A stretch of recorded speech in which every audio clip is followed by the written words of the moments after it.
Hello दोस्तों, मैं मुकेश यादव आप सभी को अपने इस YouTube channel GS world wide पर हार्दिक स्वागत करता हूं। हम लोग पिछले वीडियो में मौर्य वंश के शासक बिंदुसार के बारे में अध्ययन कर लिए थे, जो कि बिंदुसार 298 से लेकर 273 बीसी तक शासन किए थे। ये अपने शासन काल में कहा जाता है आपको कि जब शासन कर रहे थे तो उस समय सीरिया के है जो शासक एंटियोकस प्रथम था, और एंटियोकस प्रथम ने अपना एक राजदूत डायमेकस को भेजा था मगध में, जो कि डायमेकस है जो आपको भारत में आया था मगध में बिंदुसार के शासनकाल में, जो मेगास्थनीज का पुत्र था। मेगास्थनीज का जो पुत्र कौन था आपको, तो डायमेकस, यानी मेगास्थनीज का उत्तराधिकारी कौन आया था सीरिया से, तो डायमेकस।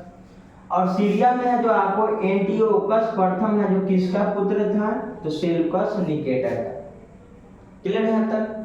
तो कहा जाता है आपको कि सीरिया से चल के राजदूत आया था बिंदुसार के दरबार में डायमेकस, जो मेगास्थनीज का पुत्र था। और वही है जो मिस्र के शासक टॉलमी द्वितीय है जो आपको था, तो टॉलमी द्वितीय ने अपना एक राजदूत डायनोसियस को भेजा था, और डायनोसियस है जो मगध में आया था, जो कि मिस्र के शासक टॉलमी द्वितीय के राजदूत। जब आपको मगध में है जो आपको बिंदुसार शासन किए, तो कहा जाता है आपको कि दो सागर के बीच की भूमि, दो सागर के बीच की भूमि कहने का अर्थ है, इधर हो गया अरब सागर, आई हो गया बंगाल की खाड़ी, तो दो सागर के बीच की भूमि सहित 16 प्रांत को जीते थे। कितने प्रांत को, 16 प्रांत को। तो 16 राज्य को जीतने वाले शासक कौन थे, बिंदुसार। और अपना है जो आपको सम्राट दक्षिण के है जो भाग तक फैला दिए थे। बिंदुसार के शासन काल में कहा जाता है आपको कि मध्य प्रदेश में उज्जैन पड़ता था, और मध्य प्रदेश में उज्जैन के जो राज्यपाल थे, राज्यपाल या प्रांतपाल कहिए, वो थे आपको सम्राट अशोक। जब मगध में बिंदुसार शासन कर रहे थे तो उज्जैन के राज्यपाल या प्रांतपाल या प्रशासक कौन थे, अशोक। उसी समय है जो आपको मगध के युवराज के रूप में कौन बैठे थे, तो बिंदुसार के है जो सबसे बड़े बेटा के नाम था सुसीम, और सुसीम है जो आपको युवराज के पद पर बैठा हुआ था, जो कि युवराज के पद होता था, राजा के बाद अगला शासक बनता वही था। जब बिंदुसार के है जो आपको मृत्यु हो जाता है, तो बिंदुसार की मृत्यु के बाद मगध का है जो अगला उत्तराधिकारी कौन बन गया, सुसीम। और उस समय अशोक कहाँ के प्रांतपाल थे, तो उज्जैन। अब है जो सुसीम है जो आपको मगध के राजा बन गया, तब है जो सम्राट अशोक और सुसीम के बीच संघर्ष होता है, और संघर्ष है जो आपको कितने वर्ष तक चलता है, 4 वर्ष तक। तो सम्राट अशोक और सुसीम के बीच है जो आपको 273 बीसी से लेकर 269 बीसी तक काफी संघर्ष चला, और अंत समय में कहा जाता है कि दिव्यादान ग्रंथ के अनुसार अशोक है जो आपको अपने 99 भाइयों को मार करके पटना के आगम कुआं में डाल दिया था। इस बात की जानकारी दिव्यादान ग्रंथ से मिलता है। और अशोक अपने 99 भाइयों को मार दिया था, 99 भाइयों को, और 99 भाई को मार करके पटना के आगम कुआं में डाल दिया था। और उसके बाद मगध का है जो अगला है जो शासक बन गया कौन, सम्राट अशोक। सम्राट अशोक कब बन गए, तो 269 बीसी में। आइए हम लोग देखते हैं सम्राट अशोक।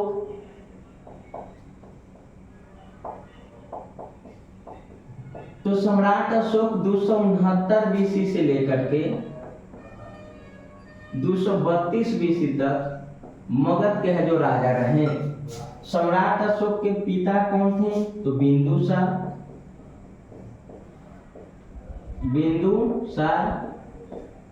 इनके माता सुभद्रांगी या धर्मा या वन देवी या जन कल्याणी के नाम से इन्हें जाना जाता था। ये सभी नाम है जो आपको दिव्यादान ग्रंथ में मिलता है, जो कि दिव्यादान बौद्ध धर्म से जुड़ा हुआ ग्रंथ है, श्रीलंका के। कौन सा देश के? श्रीलंका के। उसके बाद कहा जाता है आपको कि सम्राट अशोक के है जो और क्या क्या नाम मिलता है, अन्य नाम हम लोग देखेंगे। तो सम्राट अशोक के कहा जाता है आपको कि सम्राट अशोक का नाम अशोक से कहाँ मिलता है? तो अशोक नाम है जो आपको 4 गो है जो अभिलेख में मिलता है। मास्की, गुर्जरा, नेतुर, एक है उद्गोलम। क्लियर है तक? तो अशोक के नाम है जो आपको अशोक, मास्की, गुर्जरा, नेतुर और उद्गोलम में मिलता है, जो कि मास्की पड़ता है वर्तमान के कर्नाटक में, गुर्जरा पड़ता है वर्तमान के मध्य प्रदेश में और नेतुर पड़ता है वर्तमान के आंध्र प्रदेश राज्य में। तो अशोक का नाम अशोक आपको ये 4 अभिलेख में मिलता है, मास्की, गुर्जरा, नेतुर और उद्गोलम। उसके बाद कहा जाता है आपको कि अशोक का नाम अशोक मौर्य, अशोक मौर्य। तो अशोक का नाम अशोक मौर्य मिलता है आपको जूनागढ़ के अभिलेख में, जूनागढ़ के अभिलेख। तो अशोक का नाम है जो अशोक मौर्य जूनागढ़ के अभिलेख में मिलता है, जो कि जूनागढ़ का अभिलेख किसने लिखवाए थे? तो रुद्रदामन ने, रुद्रदामन। तो रुद्रदामन ने अपने शासनकाल में जूनागढ़ के अभिलेख लिखाए थे, जो कि कहा जाता है कि जूनागढ़ का अभिलेख जब चंद्रगुप्त मौर्य मगध के सिंहासन पर बैठे हुए थे, तब है जो आपको गुजरात के क्षेत्र में भ्रमण के लिए गए थे और गुजरात के क्षेत्र में जाकर के वहां पर एक नहर का निर्माण किए थे। इस बात की है जो आपको जानकारी जूनागढ़ के अभिलेख से मिलता है, जिसकी है जो आपको जूनागढ़ के अभिलेख का रचनाकार यानी लिखवाए थे कौन? तो रुद्रदामन, जो कि वहां के आपको प्रशासक थे। तो रुद्रदामन के जूनागढ़ अभिलेख में अशोक का नाम अशोक मौर्य है जो आपको मिलता है। उसके बाद कहा जाता है आपको अशोक वर्धना, अशोक वर्धना। तो अशोक वर्धना नाम मिलता है आपको पुराणों में। अशोक का नाम अशोक वर्धना कहाँ में मिलता है आपको? पुराणों में। अशोक का नाम अशोक वर्धना कहाँ मिलता है? पुराणों में। उसके बाद कहा जाता है आपको अशोक का नाम देवनाम प्रिय, देवनाम प्रिय, देवनाम प्रियदर्शी, प्रियदर्शी। उसके बाद प्रियदर्शना, प्रियदर्शना। ये तीनों नाम है जो आपको कहाँ में मिलता है? तो भाब्रू के अभिलेख, भाब्रू, भाब्रू के अभिलेख, जो कि भाब्रू के अभिलेख कहाँ पड़ता है? तो यह राजस्थान में पड़ता है, विराटनगर में। राजस्थान के विराटनगर, राजस्थान के विराटनगर। तो राजस्थान के विराटनगर अभिलेख से है जो आपको विराटनगर में स्थित लेख भाब्रू का अभिलेख से पता चलता है कि अशोक देवनाम प्रिय, देवनाम प्रियदर्शी और प्रियदर्शना। देवनाम प्रियदर्शी कहने का अर्थ है कि देवताओं के प्रिय था और प्रियदर्शना कहने का अर्थ है कि जनता के प्रिय थे। क्लियर है तक? उसके बाद अन्य नाम और मिलता है उज्जैनी, क्योंकि वो उज्जैन के क्या थे आपको? तो प्रांतपाल रह चुके थे, राज्यपाल रह चुके थे बिंदुसार के शासनकाल में। उज्जैनी करमोली नाम इनका मिलता है, उज्जैनी करमोली। उसके बाद कहा जाता है सम्राट अशोक मिलता है नाम इनका, सम्राट अशोक। उसके बाद है जो इनका नाम मिलता है राजा अशोक, राजा अशोक। उसके बाद इनका नाम मिलता है चंडा अशोक, चंडा अशोक। कहा जाता है चंडा अशोक क्यों? क्योंकि यह बचपन से काफी ही बदमाश थे, लेकिन इनका है जो आपको नाम है जो आपको अलग अलग है जो अभिलेख और अलग अलग लेख में अलग अलग इनका नाम मिलता है, जिसमें अशोक का नाम है जो मास्की, गुर्जरा और नेतुर, उद्गोलम में मिलता है। यहाँ तक क्लियर है? उसके बाद कहा जाता है आपको कि अशोक जब सिंहासन पर बैठे और अपना साम्राज्य जो चलाने लगे। अशोक के कितने पत्नी थी? तो अशोक के है जो आपको पत्नी का है जो बारे में वर्णन देख लेते हैं कि अशोक के प्रथम पत्नी, अशोक के है जो आपको पत्नी के बारे में, तो अशोक के प्रथम पत्नी थी पद्मावती। पद्मावती या इन्हें कहा जाता है देवी। तो अशोक के प्रथम पत्नी पद्मावती या देवी, इसकी चर्चा है जो आपको कहाँ मिलता है? तो सिंहणी के ग्रंथ में। सिंहणी के ग्रंथ, सिंहणी ग्रंथ कहने का अर्थ है कि श्रीलंका के ग्रंथ में। और पद्मावती से एक पुत्र और एक पुत्री प्राप्त हुआ था। पद्मावती से पुत्र और पुत्री, पुत्र के नाम है महेंद्र और पुत्री के नाम है आपको संघमित्रा। जो कि आपको जब अशोक बौद्ध धर्म अपनाए थे तो बौद्ध धर्म के प्रचार प्रसार के लिए है जो आपको महेंद्र और अपने पुत्री संघमित्रा को पटना के है जो आपको महेंद्रू घाट से रवाना किए थे और श्रीलंका में बौद्ध धर्म के प्रचार करने के लिए। जो कि महेंद्र और संघमित्रा श्रीलंका में प्रचार करने गए थे और श्रीलंका के ही ग्रंथ से पता चलता है कि अशोक का प्रथम पत्नी पद्मावती या देवी थी। क्लियर है तक?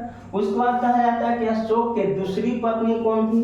तो अशोक के दूसरी पत्नी, ध्यान देंगे, अशोक के दूसरी पत्नी थी कौरविकी, या इसी को कहा जाता है कारुबाकी। तो अशोक के दूसरी पत्नी जो आपको थी कौन? कौरविकी। और कौरविकी की जानकारी है जो आपको प्रयाग स्तंभ लेख में मिलता है। और प्रयाग स्तंभ लेख को इसी कारण रानी के लेख के नाम से भी जाना जाता है। रानी के लेख, रानी के अभिलेख, कौन सा स्तंभ लेख को कहते हैं? तो प्रयाग स्थित लेख को। जो कि कौरविकी है जो आपको अशोक की दूसरी पत्नी थी। और कौरविकी से है जो आपको कौन कौन पुत्र? तो कौरविकी से पुत्र हुआ था तीबर। पुत्र कौन सा? तीबर। और पुत्री के नाम था चारुमती। चारुमती, क्लियर है तक? तो अशोक के है जो आपको दूसरी पत्नी कौरविकी या कारुबाकी, जो कि प्रयाग स्तंभ लेख से जानकारी मिलता है। और कौरविकी से पुत्र तीबर और पुत्री चारुमती। जो कि सबसे अशोक के प्रिय पुत्र कौन है? तो तीबर। अशोक अपनी पुत्री चारुमती को बौद्ध धर्म के प्रचार के लिए है जो नेपाल रवाना करते हैं। यानी चारुमती को कहाँ भेजते हैं? नेपाल। और नेपाल में जब चारुमती जाती है तो नेपाल के शासक देवपाल से इनका है जो प्रेम हो जाता है। तो देवपाल से है जो आपको शादी हो जाता है किनका? चारुमती का। और चारुमती ने है जो आपको अपने पति देवपाल के नाम से नेपाल में है जो कहा जाता है देवपत्तनम नामक शहर बसाए थे। कौन सा शहर? देवपत्तनम। तो देवपत्तनम नामक शहर नेपाल में किसने बसाया था? चारुमती। और जब अशोक है जो नेपाल में गए थे इन दोनों को शादी कराने, तो अशोक ने एक और है जो आपको शहर बसाया था जिसका नाम है ललितपत्तनम। ललितपत्तनम। तो ललितपत्तनम और देवपत्तनम नेपाल में। ललितपत्तनम शहर किसने बसाए थे? तो सम्राट अशोक। किसने? सम्राट अशोक। लेकिन देवपत्तनम तो चारुमती अपने पति देवपाल के है जो आपको नाम से। क्लियर है तक? अशोक के है जो तीसरी पत्नी, तो तीसरी पत्नी के है जो नाम देखेंगे हम लोग। अशोक के तीसरी पत्नी थी आपको तिसरक्षिता। जो कि अशोक के तीसरी पत्नी तिसरक्षिता है जो बौद्ध धर्म के विरोधी थी। बौद्ध धर्म के विरोधी थी। जो कि आपको अशोक के पत्नी तिसरक्षिता के बारे में जानकारी दिव्यादान ग्रंथ से मिलता है। और दिव्यादान ग्रंथ में लिखा गया है कि जब अशोक अपने है जो आपको आंगन में पीपल का है जो आपको वृक्ष लगाए थे, तो उस पीपल को वृक्ष को तिसरक्षिता है जो उखाड़ करके फेंक दिए थे। और अशोक के चौथा जो पत्नी थी उसका नाम था असंघी माता। असंघी माता। अशोक के चौथा पत्नी कौन है? असंघी माता, असंघी माता। क्लियर है यहाँ तक? तो अशोक का है जो आपको प्रमुख है जो